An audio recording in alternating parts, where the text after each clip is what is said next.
సైన్యములకు అధిపతియగు యెహోవా, ఈ క్షణంలో నేను బలహీనుడనైనప్పటికీ నీ శక్తి నాలో సంపూర్ణమవుతుందని ప్రకటిస్తున్నాను. నా హృదయాన్ని నలిపిన ప్రతి మాటను, నా మనస్సును కూల్చిన ప్రతి జ్ఞాపకాన్ని ఈరోజు నీ శక్తివంతమైన నామంలో విరగదీస్తున్నాను ప్రభువా. నన్ను కట్టిపడేసిన భావోద్వేగ బంధనాలు ఇప్పుడే తెగిపోవాలి. భయం, నిరాశ, ఒంటరితనం నా జీవితం విడిచి వెళ్ళిపోవాలి. పరిశుద్ధాత్మ అగ్నిని నా లోపల విడుదల చేయుము.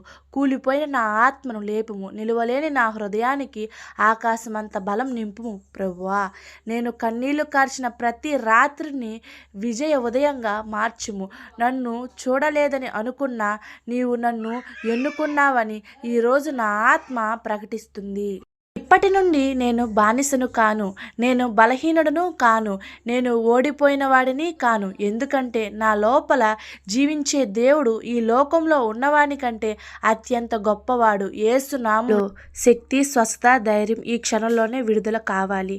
ఆమేన్, ఆమేన్, ఆమేన్.